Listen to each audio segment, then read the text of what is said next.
Bueno, buenas tardes a todas y todos quienes nos acompañan en la tarde de hoy, en esta segunda entrega entre colegas del semestre 2021-2. En esta ocasión, pues entre colegas que le contaba ahorita a Gerlain, se había configurado como un espacio de la coyuntura pues que nos planteó la pandemia, pues llegó para quedarse y creo que ese va a seguir siendo la idea del programa de desarrollo docente, mantener este espacio como lo que se ha constituido, un espacio para los docentes de la Universidad de Antioquia, donde llegamos a compartir desde esta perspectiva del colegaje, con esta complicidad pues también con la que hemos asumido como este espacio, a compartir lo que sabemos, en lo que hemos trabajado y que creemos puede ayudarles a otros colegas a cuestionar, cualificar, mejorar su práctica docente. En la tarde de hoy entonces hemos convocado un tema que sé que es del interés de todas las personas que trabajan actualmente en la universidad, en cualquiera de los ámbitos, sea este la docencia, la administración o los mismos estudiantes, y tiene que ver con el teletrabajo. De parte de talento humano de la universidad, pues ya creo que hemos recibido algún tipo de orientación acerca de las implicaciones que tiene pues como esta modalidad de trabajo, pero en la conversación previa que tuve con nuestra invitada decidimos darle un enfoque y tiene que ver con algo que habíamos empezado a tratar en nuestro entre colegas anterior, que es el tema de la inclusión. En este caso, nos vamos a referir a la inclusión social, más precisamente la inclusión laboral, en lo que Gerlain pues tiene alguna experiencia o algunas inquietudes también, y sobre eso vamos a hablar. Bueno, ¿cómo conocí a la profesora Gerlain? Pues apenas llegó como la idea de abordar este trabajo que ha sido sugerido por distintas instancias de la universidad, pues nos dimos a la tarea de averiguar sobre un colega que haya tenido alguna experiencia con el tema. El nombre nos llegó por una comunicadora de la vicerrectoría y comenzamos la búsqueda con la ayuda de Dufa y la secretaria del programa de desarrollo docente y Elizabeth Cañas, la comunicadora, pues llegamos a tener los datos de Gerlain. Luego me entrevisté con ella, nos tomamos un cafecito en la tarde y allí le propuse entonces que nos acompañara en la tarde de hoy. Yo enseguida le voy a dar la palabra a Gerlain para que se presente, para que nos diga qué vínculo tiene con la universidad, cómo llegó entre colegas también, y bueno, para que nos cuente sobre esta relación tan interesante que vamos a presentar en la tarde de hoy. Quiero hacer una precisión, y es que como este es un tema que digamos puede generar algunas inquietudes que no solamente o que a veces no podamos responder desde la docencia o de la misma experiencia del teletrabajo y tienen que ver más con el, digamos, resorte administrativo. Contamos hoy con la presencia de Daniel Gómez. Daniel viene de Talento Humano y hacia el final de la charla, cuando estemos conversando todos, haciendo preguntas, pues él también podrá apoyarnos eventualmente con algunas de esas inquietudes que tengamos. Entonces, voy a darle la palabra a Gerlain para que se presente, para que nos cuente cómo llegó entre colegas. Y bueno, Gerlain, comenzamos esta conversación. Muchas gracias por estar con nosotros en la tarde de hoy, por aceptar venir a conversar con nosotros. Y bueno, aquí tenemos a un grupo de personas interesadas en esta relación tan interesante que nos has propuesto. Bueno, no, muchas gracias, Leandro, por la invitación. A Daniel, que está acá, pues también para ayudarnos a clarificar asuntos que están directamente relacionados con el teletrabajo en la universidad, y a John de Arroba, que nos está ayudando, porque todo esto, la pandemia evidenció toda la necesidad de seguir trabajando de una manera colaborativa. Yo soy orgullosamente egresada de la Universidad de Antioquia, de la Facultad de Comunicaciones. Estudié comunicación social, periodismo, Luego hice Cuando nadie creía en la virtualidad, me apareció así como, yo digo que la virtualidad llegó a mi vida como un regalo, sin yo saberlo, porque el primer trabajo acabadita de graduar de la universidad fue en Salomón del Colombiano, que conste que yo no lo fundé, ya estaba fundado. Me Yo encanta. llegué cuando ya estaba. Entonces, era una de las periodistas, tenía fuentes, y desde allí yo me preguntaba, pues, pero ¿por qué yo me tengo que quedar hacia las 2 de la noche un sábado para que juegue la Lotería de Boyacá, sabiendo que yo podría estar en mi casa viendo la bendita Lotería de Boyacá y poderla actualizar desde mi casa con algo? O sea, yo no sabía cómo se hacía porque no soy ingeniera ni programadora, pero yo decía, tiene que haber una forma, si los supersónicos lo hicieron, pues cómo es que esto todavía no lo podemos hacer. Y ahí, estando en el colombiano, me resultó la posibilidad de hacer una pasantía en España, y ahí es cuando aparece esta especialización en comunicación digital. Estoy allá un tiempo, les cuento sobre Salomón y ellos, ¿qué es Salomón? ¿Y eso qué es? ¿Cómo se come? Pero estando allá conocí a gente que sabía de teletrabajo, y eso fue como, oh, maravilloso. O sea que sí se podría, que yo no tuviera que quedarme esperando la lotería de Boyacá hasta las 11, 12 de la noche un sábado, sino que yo podía actualizarlas de mi casa. Sí, sí se podía, se llama teletrabajo. Y resulta que no era tan reciente. Entonces, ya luego hice una maestría en Sociedad de la Información y el Conocimiento con la Universidad Oberta de Cataluña, también en modalidad virtual, y trabajé vinculada a la Universidad de Antioquia por convocatoria pública de méritos. Pero cuando nace mi segundo hijo, casi se muere, yo colapsé cuando estaba en cuidados intensivos con un catéter y la leche mía, la leche materna por una sonda y una cosita chiquitica, y lo encontraba con los ojos hinchados y lo amarraban para que no se fuera a caer de la cuna.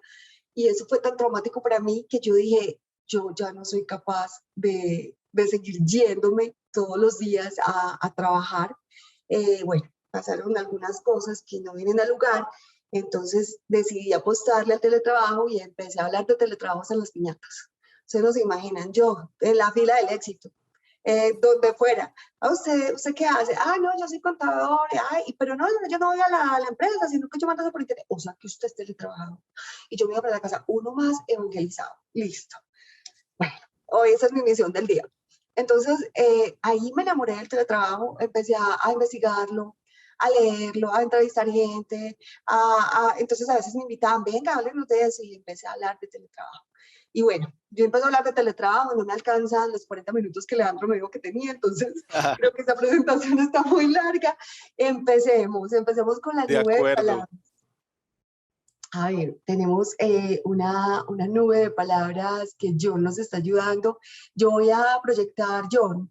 Es muy fácil, ustedes van y escriben con esa pregunta que ya les voy a proyectar, con ese enlace que John nos está ayudando a compartir, y vamos a ver esta nube de palabras. La pregunta es, cuando piensas en inclusión, ¿cuál palabra viene a tu mente? Con ese enlace pueden ir escribiendo.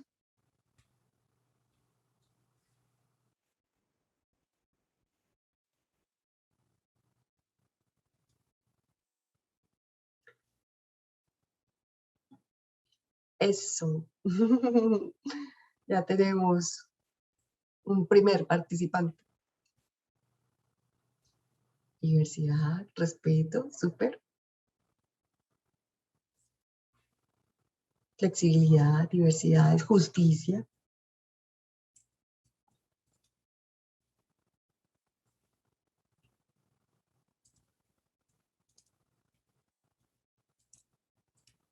Derecho, reconocimiento, acogida, integridad. Género, muy bien. Pedagogía, bien. Equidad, reconocimiento, equilibrio, salud. Bueno, ¿alguien falta? A ver, última palabra. ¿Quién falta? Pluralidad. Muy bien. Bueno, creo que aquí, en esa nube de palabras, podemos, todo cabe, es otro aporte.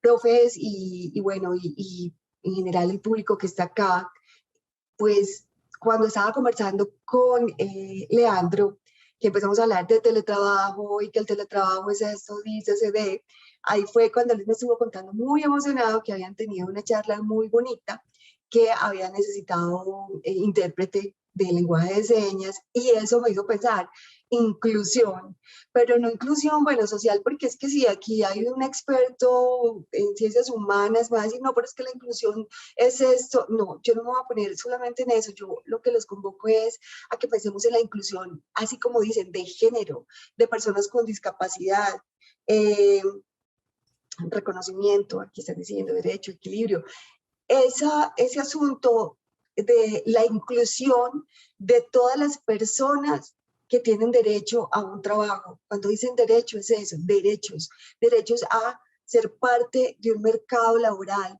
no solamente para cierto grupo de personas, sino para todas las personas. Cuando uno escucha frases como, ay no, pero ese viejito pues como que ya se vaya para la casa, no, pues que no haga más nada, o esa señora pues sí tiene muchachitos que se dedique a criarlos, o no, mija, es que a usted no le obliga. Entonces, hay una cantidad de asuntos que tienen que ver con la inclusión y que el teletrabajo podría contribuir con la inclusión. Por ejemplo, con ese profesor que tenemos en una zona rural, desde Guarne, y tiene un derecho al trabajo, está siendo incluido en el trabajo. Entonces, por eso quería hacer esa nueva palabra, emocionalidad, también es cierto.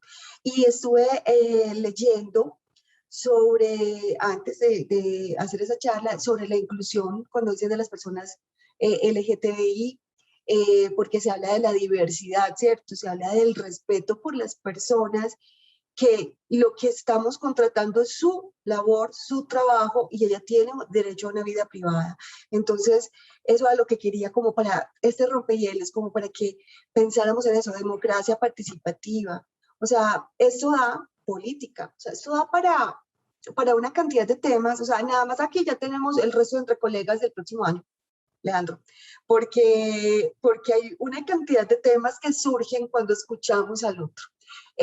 Gracias pues, por participar. Yo les traje unas diapositivas muy cortas para contarles. Ay, esta era la nube de palabras, y luego quería contarles sobre la definición que hay de teletrabajo. Cuando yo empecé a hablar de teletrabajo, yo tenía que explicar el término teletrabajo. Obviamente, pues a la gente decía, pues tele, es como de telecomunicaciones, como de distancia, como de, listo. Trabajo, pues obviamente, el trabajo, teletrabajo a la distancia, se sacaba pues como por etimología, pero el tema es que después de mucho revisar teorías y autores que vienen hablando de este asunto, el teletrabajo es realizar una actividad en un lugar que no es la sede central de la organización, a través de las tecnologías de información y comunicación, que no son solamente Internet, el teléfono, o cuando los periodistas se iban a zonas rurales, se iban a zonas apartadas y se desplazaban con unos aparatos que eran como de información satelital, y desde allí podían transmitir. Cuando un periodista hace un remoto desde otro lugar, yo lo traigo a mi terreno, obviamente, porque soy comunicadora y he sido periodista, pero yo sé que si ustedes se ponen a pensar lo que hacen o lo que hacen algunos de sus familiares en alguno de su entorno, van a saber que es realizar una actividad económica en la que intervienen las tecnologías de información y comunicación en un lugar que no es la empresa, y me pagan. Porque yo puedo estar haciendo muchos asuntos a través de las tecnologías de información y comunicación, pero no estoy recibiendo una remuneración. Por lo tanto, no se considera teletrabajo, porque tampoco sería trabajo, porque el trabajo es una actividad económica. Entonces, tiene que intervenir espacio, tiempo, tecnología y remuneración, ¿cierto? Jack Niles, yo siempre he dicho que Jack Niles, me parece un señor encantadorcísimo. Jack Niles estuvo visitándonos hace muchos años aquí en Colombia y nos contó sobre cómo consiguió el teletrabajo. En la crisis petrolera de los años 70, Jack Niles dijo, ¿por qué no llevamos el trabajo a las casas y no los trabajadores a las empresas, ¿cierto? Como se hacía antes. El trabajo antes era en la casa de cada quien, el herrero, el panadero, la modista, pero con la revolución industrial, pues las ciudades empezaron a tener otras dinámicas, el transporte cambió y la gente empezó a desplazarse a grandes empresas a realizar una labor, ¿cierto? Entonces Jack Niles lo que decía era, no, volvamos a eso para que ahorremos petróleo, para que ahorremos energía. Y resulta que la tecnología en ese momento, pues en los años 70, ustedes sabrán que eran unos enormes equipos, no había suficiente conectividad, el almacenamiento era muy difícil y pues la propuesta de Jack Niles en su momento no funcionó, pero quedó y pasó a la historia. Yo digo que Jack Niles es como el Cristóbal Colón del teletrabajo, porque ya habían venido los vikingos, o sea, ya había habido otras personas que habían hablado de teletrabajo, pero él fue el que pasó a la historia porque fue el que lo formalizó. Hay muchos países que han incorporado el teletrabajo, entre ellos están todos los que tienen estaciones, porque ustedes saben que hay momentos en que cuando las estaciones se vuelven muy crudas, especialmente en invierno, pues la gente teletrabaja, porque es muy difícil salir. Por eso ellos no le habían prestado como mucha atención al tema y ellos decían, pues es que para mí es normal, ¿cierto? Entonces no estaba nombrado, las personas no sabían que eso era teletrabajo. En Iberoamérica, España le apostó, pero como que se fue quedando y apenas recientemente sancionaron una ley. Y bueno, los otros países europeos ahí le van dando, pero como que no le prestan tanta atención. Iberoamérica, pues se considera pues, que Iberoamérica ha sido como los que han impulsado porque España tuvo algunas aproximaciones tímidas, ¿cierto? Pero ha sido Latinoamérica más que todo la que por el asunto, por ejemplo, Argentina, que es un país que ha tenido tantas crisis económicas, ellos decían, Sonia Overoff, que es una experta en teletrabajo, investigadora y promotora del tema, que ha sido presidente de la Academia Internacional de Transformación del Trabajo, ella dice, se nos estaban yendo los jóvenes y esas separaciones eran muy difíciles con las familias porque pues no había trabajo, entonces se tenían que ir a buscar trabajo a otros países. Resulta que el teletrabajo les permitió mantenerse en Argentina y seguir percibiendo dinero del exterior. Brasil siempre ha sido un país que nos ha marcado la parada en temas de tecnologías de información y comunicación y tiene teletrabajo, pero curiosamente no tuvo ley tan rápido como nosotros. Y Uruguay es el ejemplo, es la reina, porque Uruguay, a pesar de ser un país tan pequeño, es uno de los países que mayor número de teletrabajadores ha tenido y que desde el gobierno le han apostado. Sin embargo, se demoró mucho para tener ley. Colombia, curiosamente, en el 2008, tuvo una ley que se quedó dormida por allá en el papel y es la 1221 y esa ley contemplaba el teletrabajo pues como realizar una actividad por fuera de la organización y esos son los derechos, sobre todo para respaldar el asunto de las administradoras de riesgos laborales. Después, en 2012, Juan Manuel Santos, con su ministro de Trabajo Pardo, regularon esa ley con el decreto 884 y a partir de ese momento empezó una sensibilización en el país a hacer pactos por el teletrabajo, a hacer capacitaciones gratuitas, promover temas de ciudadanía digital, de competencias digitales, una cantidad de cosas, misión digital, ha pasado por una cantidad de nombres, pero se ha hecho una apuesta desde el gobierno, se creó una comisión asesora de teletrabajo para que las organizaciones se decidieran a incorporar esa modalidad laboral.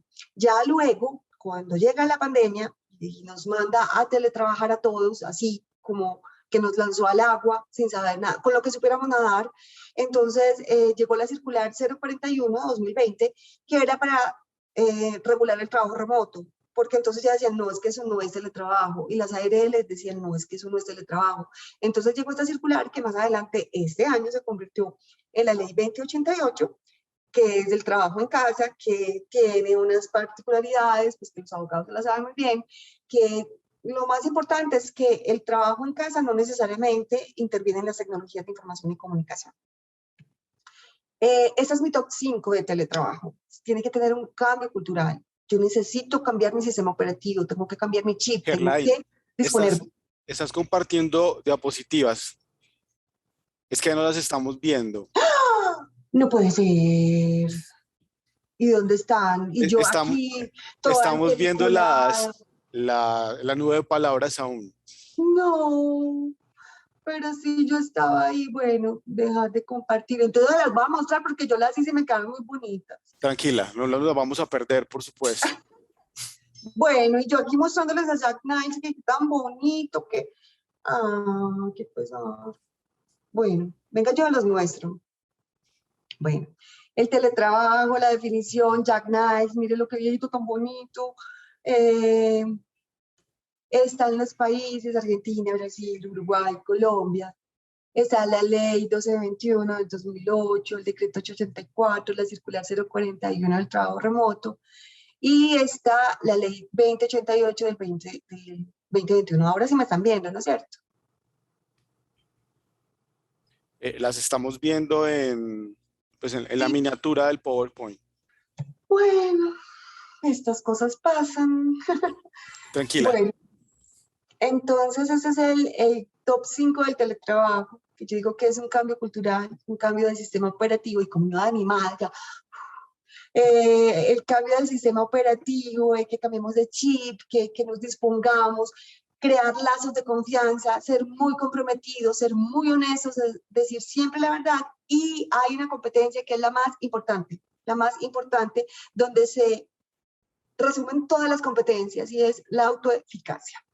Cuando yo en 2012 hice una investigación con el Ministerio TIC sobre cuáles eran las competencias que necesitaba un teletrabajador, dije que, bueno, de pronto iban a ser las competencias TIC, pero después de hablar con personas de la OIT, hablar con los homólogos de lo que es el SENA en cada país, que son los certificadores de competencias, con investigadores, me encontré con una española que se llama Eva Cipre, y Eva Cipre hablaba sobre la autoeficacia. Ser autoeficaz es una persona que es capaz de ser responsable, de ser honesta, de tener objetivos de trabajo, de no necesitar control, de poder generar lazos de confianza con sus compañeros, con su entorno, con su jefe.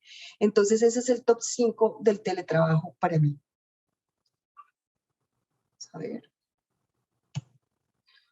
Bueno, hay organizaciones, volviendo al tema de la inclusión, hay organizaciones, esta organización se llama Discapacidad Colombia y ellos brindan asesoría en temas jurídicos, en temas de desarrollo humano, en consultoría de cómo es el puesto más ergonómico y adecuado, qué tipo de software, qué tipo de programas se necesitan para que una persona con discapacidad, dependiendo de la discapacidad que tenga, pueda participar en el mundo laboral. Y en España hay una asociación que se llama Yo no renuncio, y tiene que ver con el género, porque generalmente, pues si los digo por mí, a la que le toca renunciar casi siempre es a la mujer.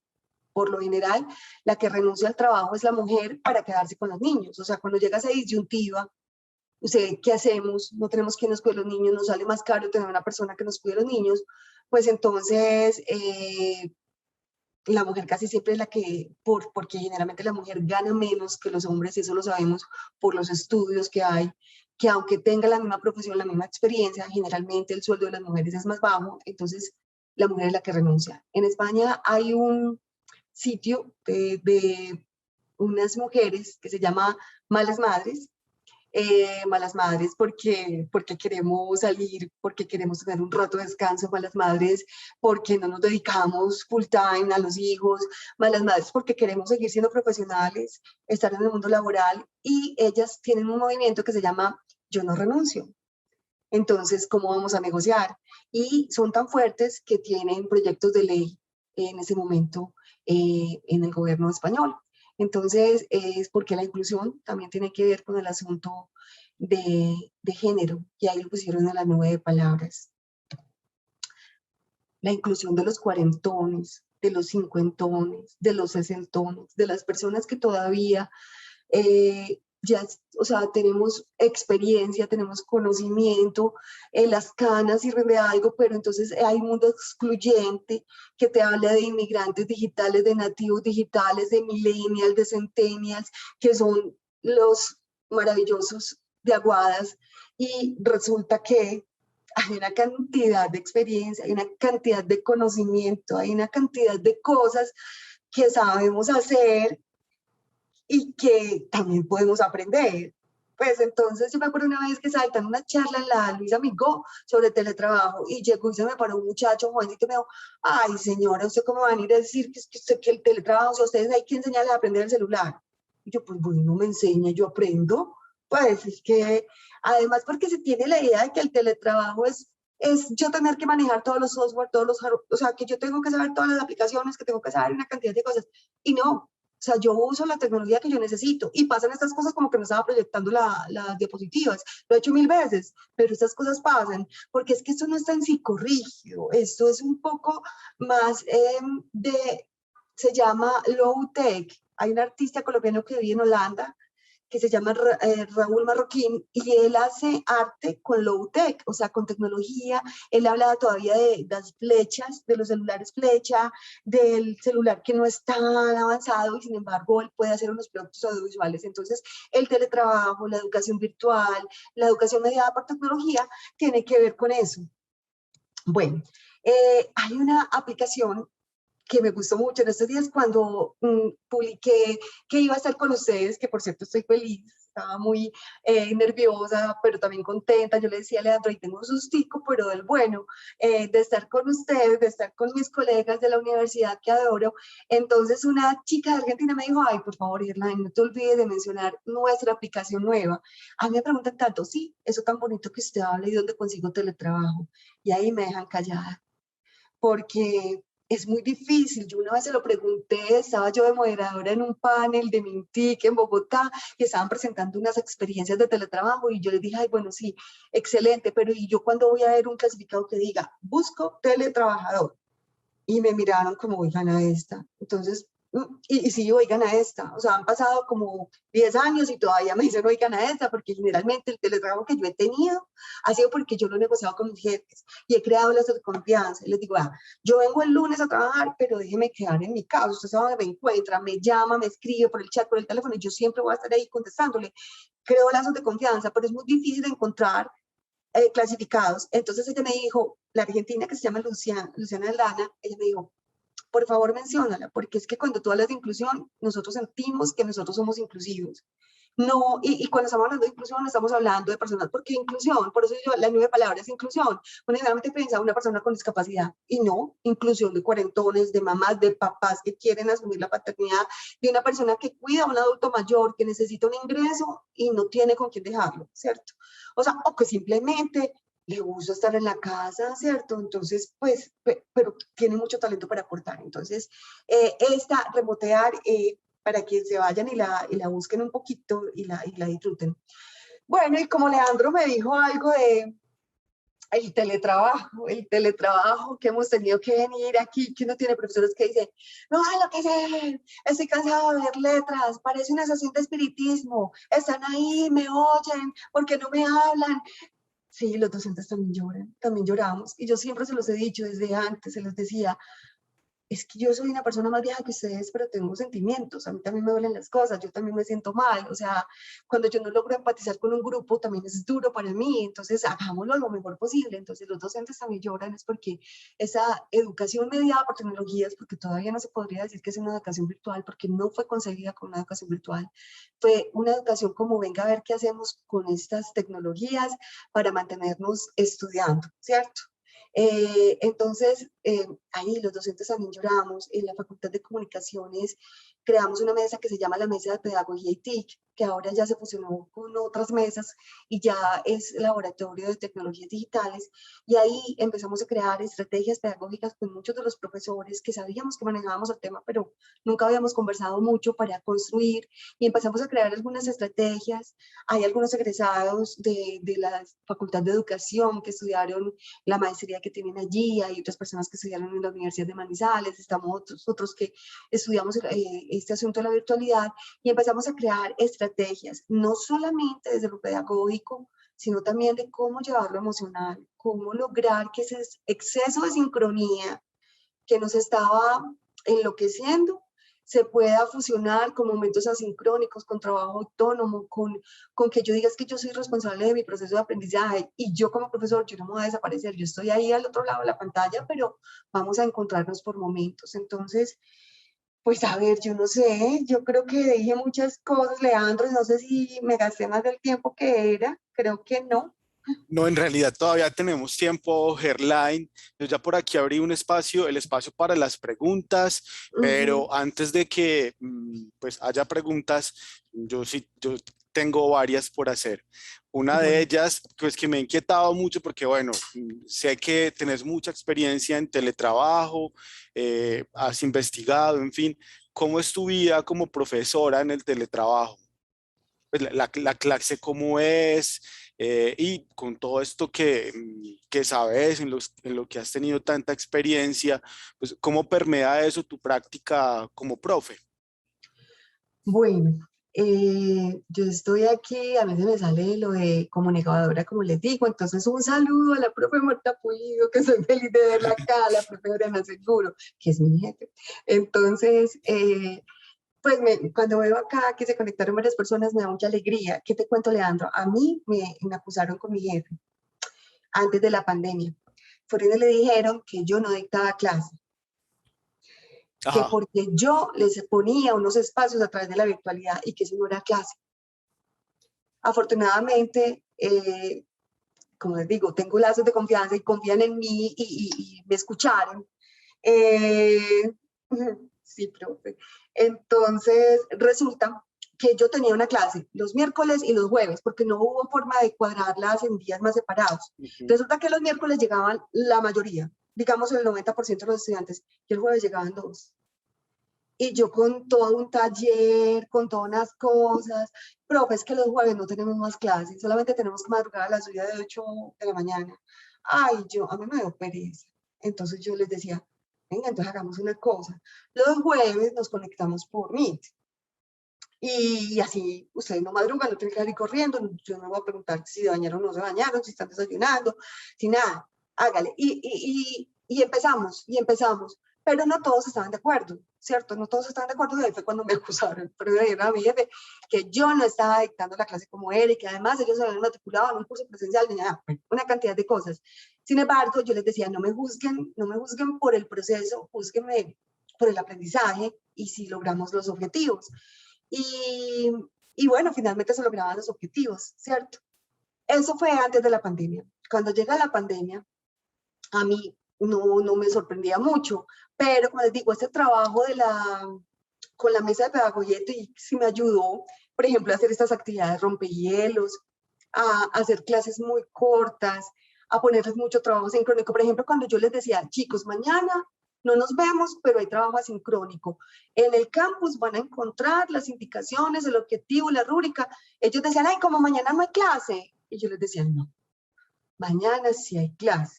Hay clase asincrónica con trabajo autónomo y con unos objetivos de aprendizaje.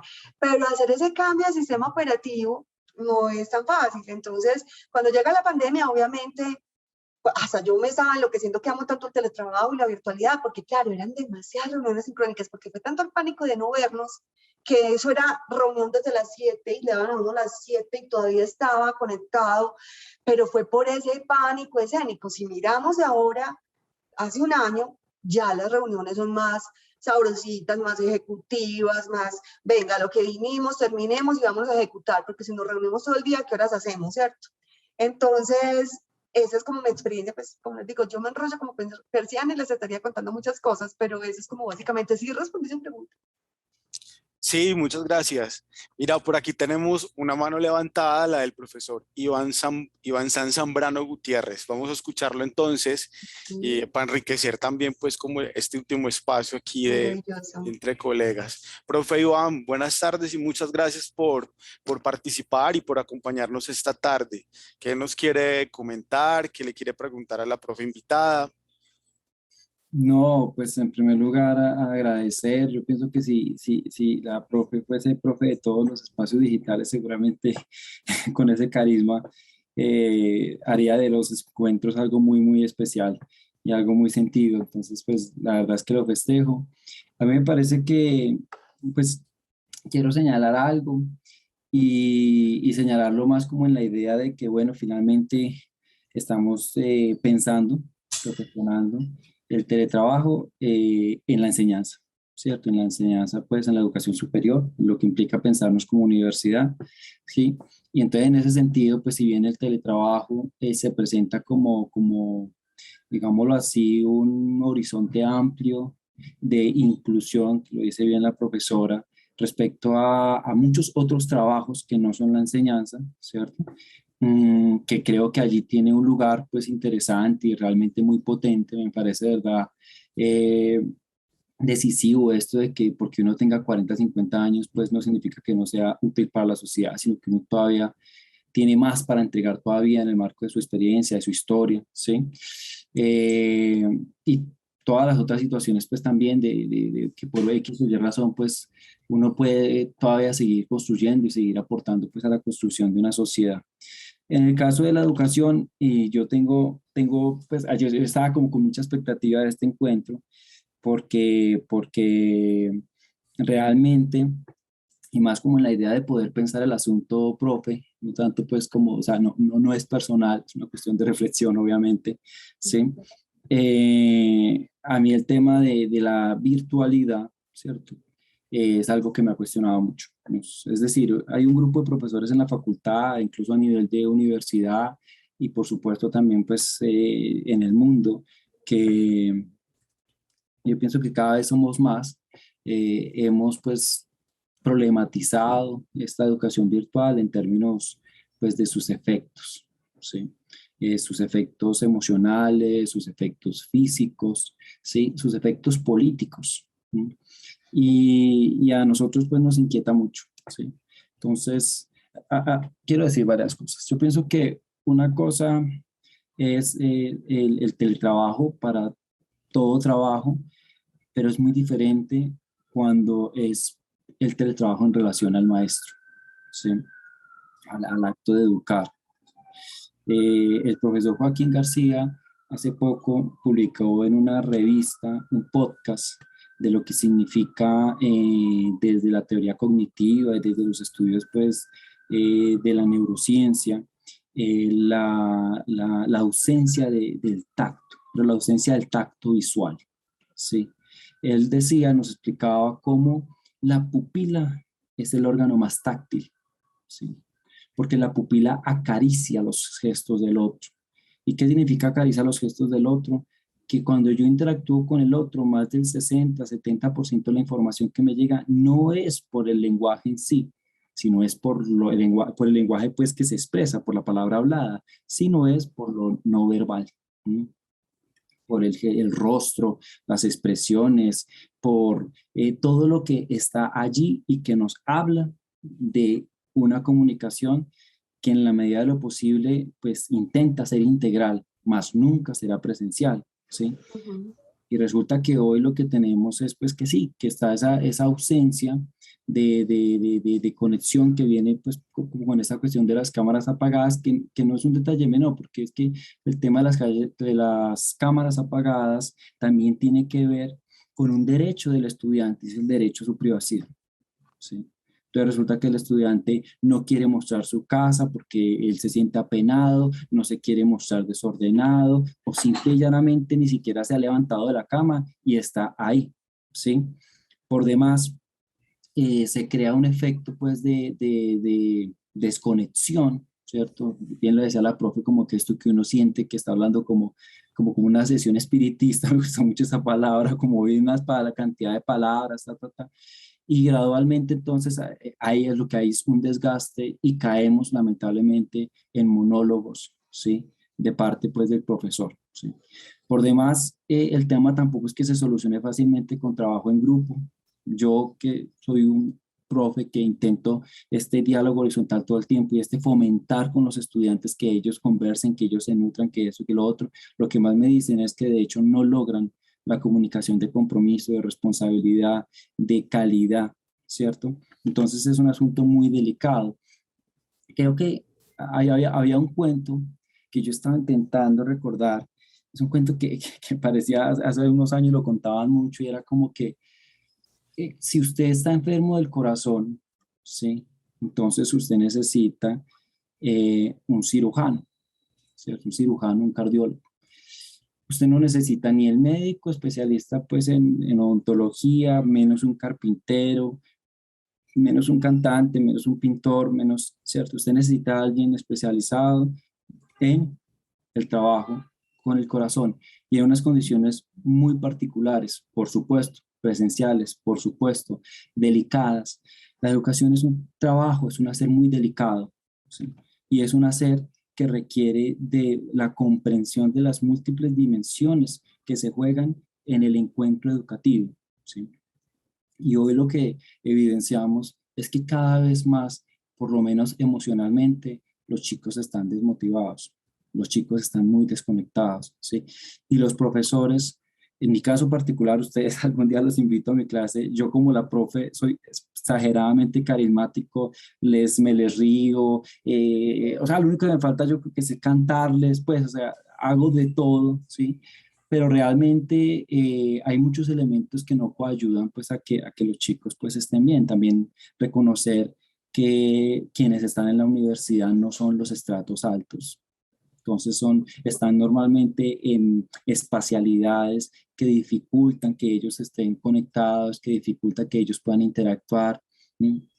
Por otro lado, que realmente cuando uno está en esta relación, hay un desgaste mayor porque realmente usted no se está desplazando y el desplazarse también tiene que ver con el que usted pueda nutrirse de nuevas conversaciones, de ver otras personas, de encontrarse en otros escenarios.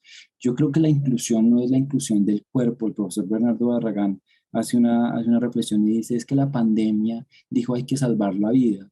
Y dijo, pero que salvar la vida biológica, vivamos, ¿cierto? Pero es que la vida realmente es la vida social, ¿sí? Es la vida del compartir. La universidad no son las clases, de hecho muchas veces eso es lo menos. La universidad es todo lo que los estudiantes pueden conversar fuera de las clases, todas las experiencias que pueden tener en las jardineras, en los pasillos, en el desplazarse en el bus, en el vivir relaciones emocionales, sus primeras novias, novios, etcétera, etcétera. Toda esa riqueza cultural que pasa por habitar pues, la universidad en sí. Y entonces yo creo que la inclusión también es cuando se incluye lo social que somos, ¿sí? Como seres sociales. A mí me parece entonces que, pues para no seguir allí y no andarme mucho, les pido disculpas, pero hay tanto que decir, que este asunto es muy delicado, ¿cierto? Y que si bien hay un desafío interesante que nos ha planteado la virtualidad o este teletrabajo, no podemos dejar de lado, pues que el encuentro educativo precisa, sería sábado, pues para no deshumanizarnos de ese piel con piel, del estar cerca, ¿sí? Y que por demás, y quiero terminar con esto, hay cosas muy buenas que pasan en el teletrabajo, es verdad. Bueno, aunque yo no sé, yo diría como que sí, como que no. Las reuniones, uno diría que vamos al grano, pero finalmente terminan extendiéndose. A mí me ha pasado reuniones que van para una hora y se van a una hora y media, ¿sí? Pero uno diría, agiliza, ¿cierto? Agiliza, uno tiene que desplazarse, ni bañarse, pues uno se conecta, pero también como que despolitizan, porque entonces es que es en el espacio otro de cuando nos encontrábamos, de cuando podíamos decir otras cosas más, que como que le quitamos la mecánica a la sociedad y damos cuenta que la sociedad es mucho más compleja y de que necesitamos hacer cosas. Ayer nomás mataron a un joven de Nueva en Cauca, ¿sí? Y entonces resulta que en la mecanización de estos procesos, muchas veces eso otro no tiene lugar. Y el monólogo del profesor tampoco lo hace posible. En fin, quiero pues expresar esto, pues es como reflexiones que a mí me Gracias, profe. duelen y agradezco mucho pues las palabras de la profe. Ujú. Profe, pues es que eso, pues solamente voy a hacer un pequeño comentario, Leandro. Profe, gracias pues por lo que aporta. Mm, hay una frase que me dicen es que no es lo mismo, es que el teletrabajo, es que la educación virtual no es lo mismo y yo siempre contesto es que no lo son. Son dinámicas diferentes y que incluso hay investigaciones desde la educación que dicen que no todas las personas tienen la disposición cerebral y no porque no tengan las capacidades, sino porque hay personas que dicen yo necesito el papel, yo necesito salir, yo necesito interactuar cara a cara, y hay otras personas como yo que es como la bendición, es como un regalo de la vida, esto es maravilloso y me acomodo, ¿cierto? Pero pienso que son puntos de vista y me parece muy interesante que haya compartido el suyo.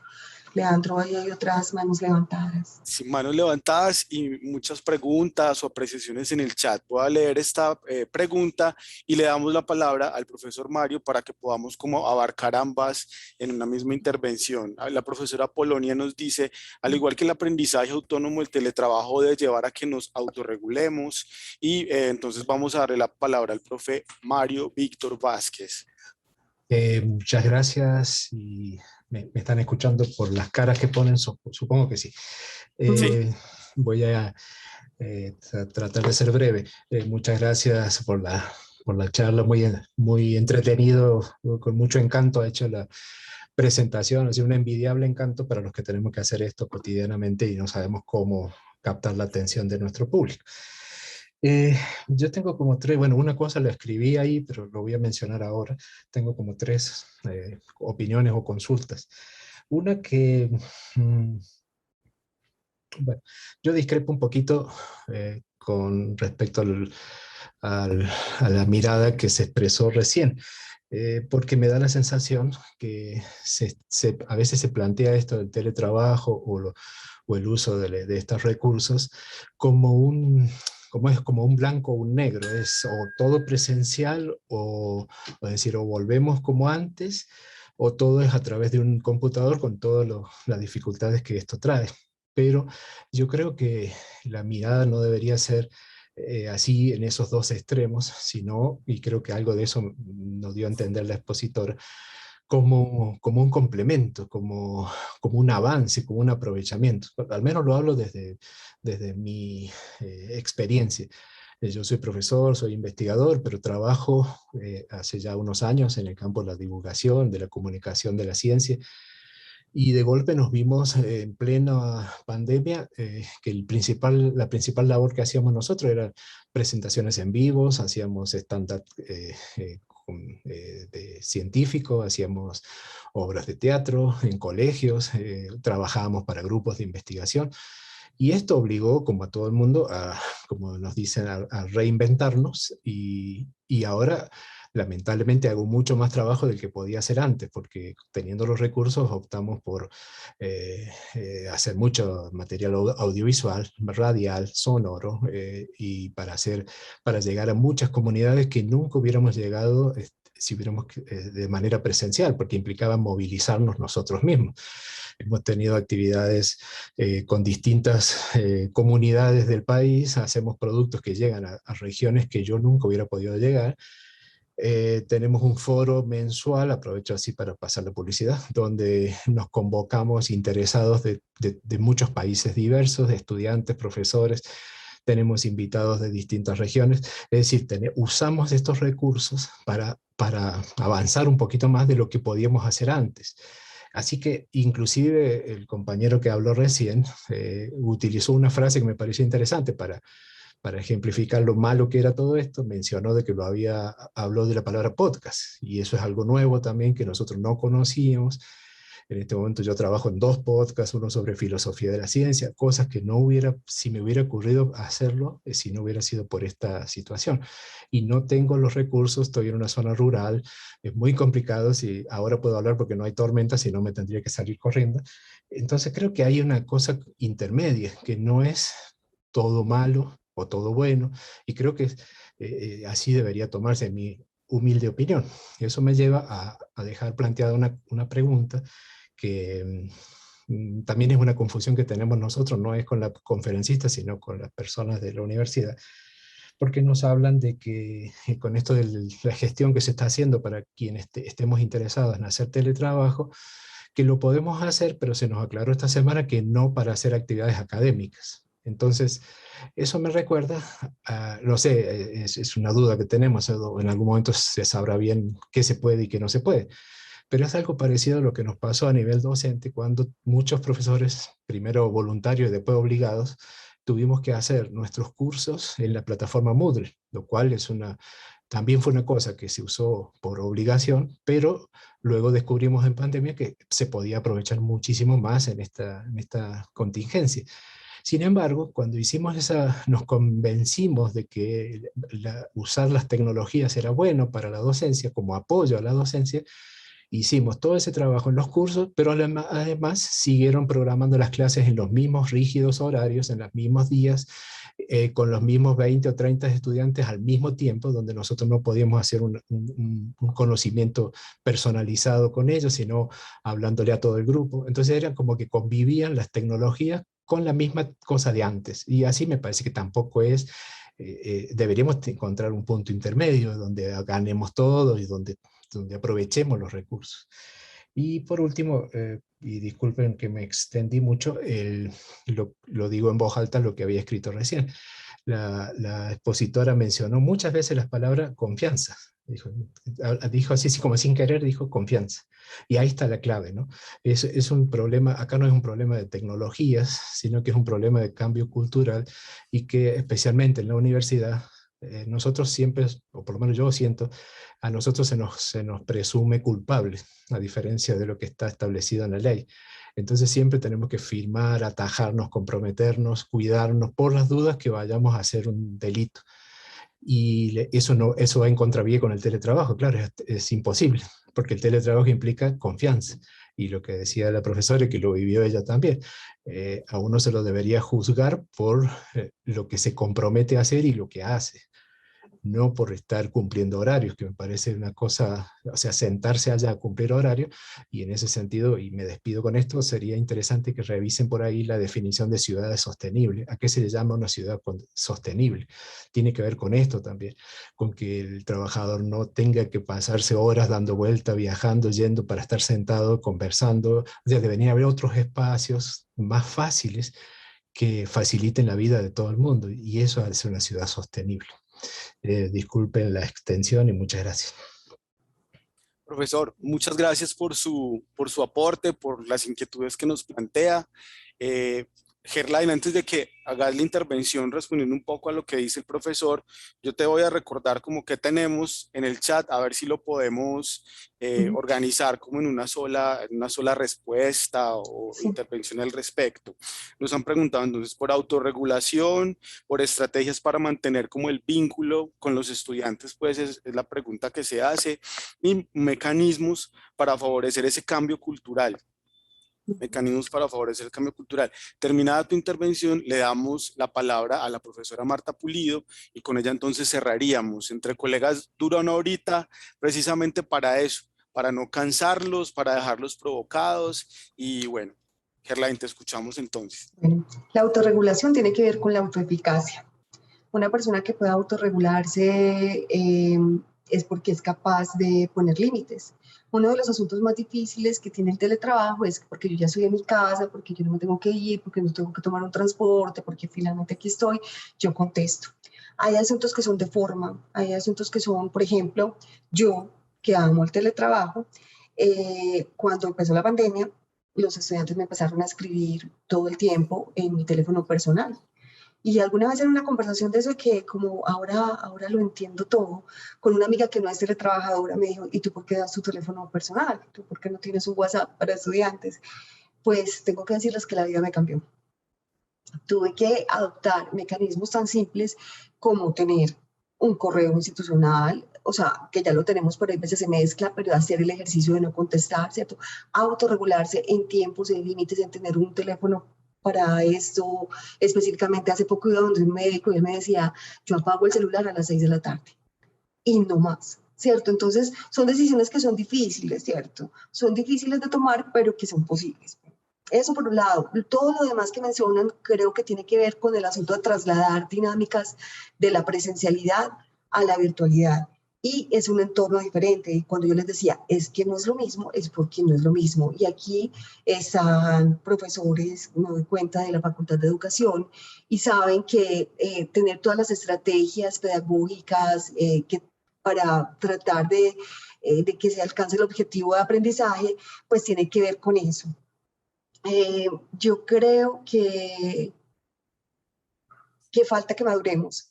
Ustedes se acuerdan, yo pongo ese ejemplo porque me parece que es muy ilustrativo. ¿Se acuerdan el WhatsApp que antes era todo el tiempo con chistes, memes, grupos de oración, le llegaba a uno que si no lo mandaba 20 contactos, entonces ahora cada vez menos llegan esos mensajes. Porque entonces la tecnología tuvo que avanzar rápidamente. O sea, en cuestión de un año ya Meet deja de hacer una cantidad de cosas que antes no dejaba hacer, WhatsApp también. O sea, la tecnología con la pandemia tuvo que mejorar.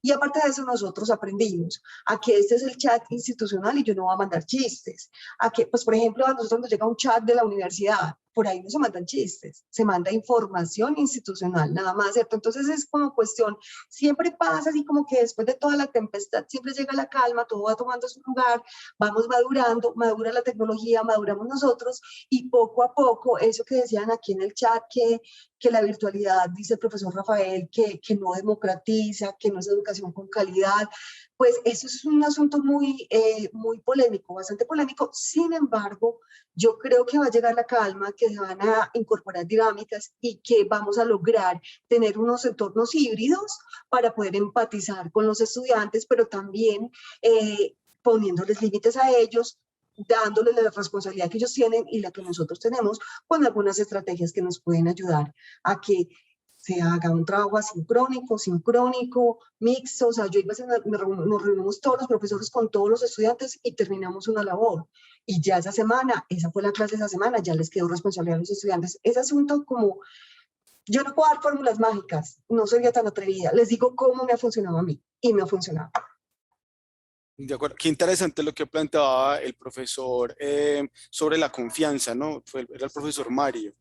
Pues, hablar de una cultura también de la confianza, porque efectivamente yo creo que eso está en la base de muchas de las dificultades que tenemos con como la apropiación de estas nuevas metodologías o modalidades de trabajo. ¿Te parece si escuchamos entonces a la profe Marta? Para ir Claro, y ahí cerrando. te digo, disponerse a cambiar, porque si no quieres cambiar, pues complicado. Profe Marta. Hola, muchísimas gracias. Gracias, Leandro. Y qué rico ver a Gerlain. Me disculpo, entré tarde porque terminé clase a las 2 y tenía luego una teleconsulta, pero yo no me quería perder esto, porque hay que decir que Gerlain fue de las pioneras en lo de lo digital en la universidad. Y me motivó también a hacer muchísimas cosas digitales en las que estaba metida antes de la pandemia. Lógicamente no tengo las capacidades tecnológicas que ella tiene, pero no me he querido quedar atrás. Y yo pienso que esta pandemia, pues sí fue un momento de transición violento, pero fue benéfico, porque lo que hablábamos de la confianza, nuestros jefes tuvieron que obligatoriamente tener confianza en nosotros. Nosotros tuvimos que tener confianza obligatoriamente en los estudiantes. Yo recuerdo las discusiones al principio que cómo íbamos a hacer que los estudiantes iban a hacer trampa y yo decía, oye, a mí me parecía que no era momento de pensar en eso. Para mí era creer que el estudiante, aunque tuviera la cámara apagada, estaba ahí. Y si él no estaba ahí, a mí me parece que ya era la responsabilidad de él. Por lo menos a nivel universitario podíamos hacer eso. Entonces yo creo que no, yo no, cuando el colega decía lo de las cámaras apagadas de los estudiantes, es que los profesores también tenemos derechos a tener la cámara apagada. Hay momentos en las reuniones, cuando uno ha tenido reuniones todo el día en que yo quiero tener la cámara apagada, no solamente por no mostrarme, sino que a mí me ha parecido muy agotador verme todo el tiempo. Eso es una cosa que yo, inclusive le decía a la acupunturista en estos días que fui, yo le dije, oiga, yo nunca no he sido de las que me miro en el espejo, Inés, llevo un año mirándome, entonces me estoy viendo todo, no, yo no sé, me parecía una cosa como angustiante, entonces a veces apago la cámara.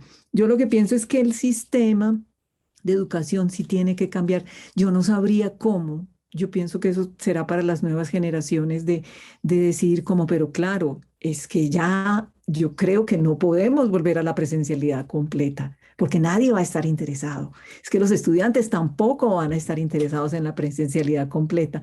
Lógico que hace falta la interacción en la universidad, a todos nos hace falta, aunque uno a veces rabiaba con el olor a frito y la música a todo volumen que no lo dejaba uno trabajar, y el gentío y los tendederos en el pasillo por donde uno no podía pasar, y eso hasta nos hace falta ahora. Pero yo pienso que pues de todas maneras, el cambio ya está, el cambio ya está, ya fue hecho. Ahora, volver a lo de atrás, yo pensaría que sería un retroceso y de hecho la universidad está en ese programa de teletrabajo, que es un asunto oficial. Ya sabemos que no vamos a estar, los que nos inscribimos a teletrabajo no vamos a estar 5 días a la semana en la universidad y eso ya es una prueba de confianza. Entonces yo pienso que, como decía Apolonia, a mí me parece que la pandemia nos trajo un aprendizaje muy grande y nos tenemos que, digamos, aprovecharlo, ¿no? Y muchísimas gracias a Gerlen y a Leandro por este espacio tan interesante. Gracias a usted, profe, por acompañarnos esta tarde.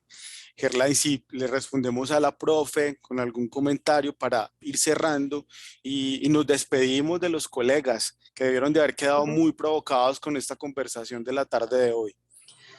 No, pues yo a la profe, que ella dice que no, que ella no tiene competencias digitales, a ver, profe, pues yo creo que aquí entonces estaría yo diciéndole una cantidad de cosas, de todo lo que la admiro y pienso, fue mi profe, y pienso que tiene lo más importante, disposición. Y me acuerdo cuando ella me preguntaba, ¿yo cómo hago para que esta revista sea digital? ¿La hacemos así? Ah, sí, hagámosla así, ¿cierto?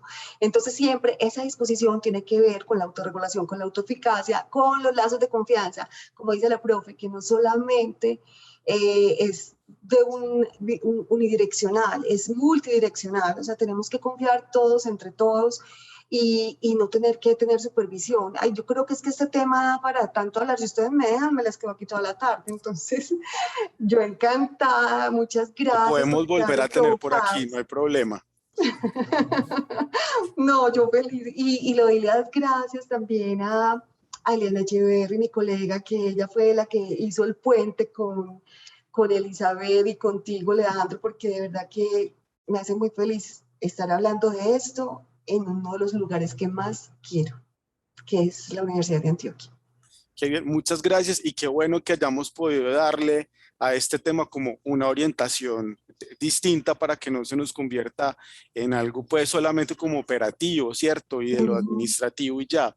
Yo pienso que hay otras implicaciones del teletrabajo y me parece muy interesante que sea este el espacio para empezar a dar también esas nuevas discusiones y esos nuevos abordajes. Yo reitero el agradecimiento a todas las personas que se conectaron durante esta hora. Espero de verdad que hayan quedado iniciados, como dijeron por allí. Por supuesto que más adelante tendremos otros espacios para suscitar como otras reflexiones en torno a este tema. En 20 días nos estaremos encontrando de nuevo, les va a llegar la publicidad a tiempo, vamos a hablar de prácticas. Tendremos un grupo de profes también muy comprometidas y con una experiencia muy interesante. Entonces, muchas gracias a todas y a todos. Muchas gracias de nuevo a Gerlain por aceptar nuestra invitación. Les estaremos compartiendo también la grabación de este encuentro, que terminará siendo un recurso interesante también para compartir con los estudiantes, con otros colegas, porque puede inspirar, ¿cierto? También como otras maneras de ver este asunto. Les agradezco muchísimo y bueno, quedamos entre colegas. Entre colegas, qué maravilla. Muchas gracias. Hasta luego. Hasta luego.